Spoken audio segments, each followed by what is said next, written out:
भागवत जी के 5 सूत्र फिर से बताता हूं। सबसे पहला सूत्र जो मैंने कल कहा था कि भोजन को बनाते और पकाते समय सूर्य का प्रकाश और पवन का स्पर्श ना मिले तो वो भोजन नहीं करना।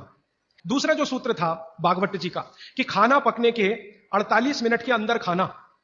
तीसरा सूत्र कि खाना बनाने का जो सामान है, जैसे गेहूं का आटा, चने का आटा, दाल का आटा या तो बाजरी, मक्की वगैरह वगैरह, माने गेहूं का आटा 15 दिन पुराना तक खा सकते हैं, और ये जो मोटे अनाज कहे जाते हैं, ज्वारी है, बाजरी है, मक्की है, ये 7 दिन पुराने से ज्यादा ना हो। मतलब यह है कि घर में 15 दिन से पुराना आटा नहीं रखना, सीधा सा सूत्र है।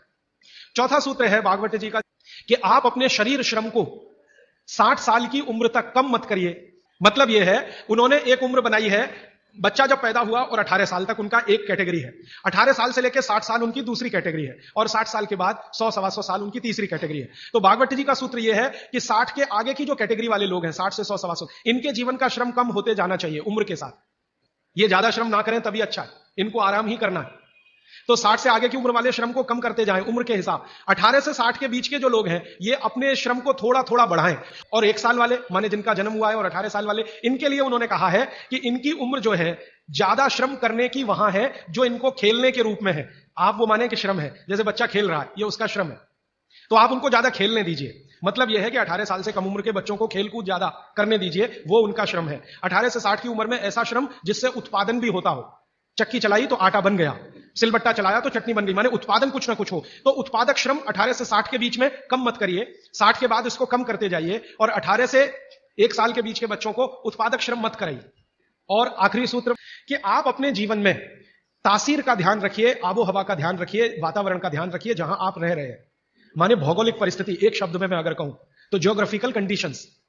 तो आपकी जो आबो हवा है, इसका ध्यान रखिए। इसका ध्यान कैसे रखना, मैंने आपसे उदाहरण के लिए रूप में कहा था कि भारत गर्म देश है और कनाडा ठंडा देश है। गर्म देश के लोगों में हमेशा वात की प्रबलता रहती है, शरीर का दोष है, अब उसको क्या करेंगे, वात की प्रबलता रहे ही, पित्त और कफ आपका हमेशा कम रहेगा। इसलिए भारत के लोगों को वात के रोग सबसे ज्यादा है।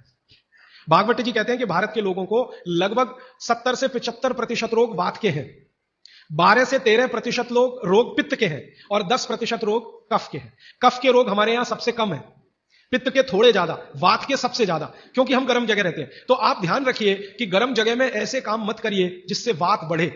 जैसे मैं आपको एक उदाहरण दूं, माफ करिएगा ये उदाहरण देते हुए, आप दौड़ लगाते हैं, रनिंग, इसमें वात सबसे ज्यादा बढ़ता है। हमारे यहां आजकल एक फैशन आया, मॉर्निंग में दौड़ो। दौड़ना नहीं है, चलना है।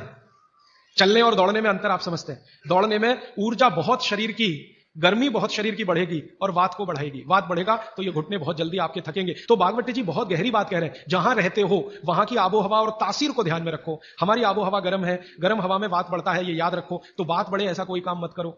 और यूरोप वालों के यहां क्या है, कफ बहुत बढ़ता है, क्योंकि ठंड है, ठंड में हमेशा कफ बढ़ता है। तो ठंडी लोग हैं, ठंडे देश है, ठंडा आबोहवा है, तो कफ बहुत बढ़ेगा। तो वो उसका ध्यान रखें, जो कनाडा में रहते हैं, अमेरिका में रहते हैं, कि कफ मत बढ़ने दो। अब वात ना बढ़े हमारा, कफ ना बढ़े यूरोप और अमेरिका वालों का, तो सारी दुनिया निरोगी।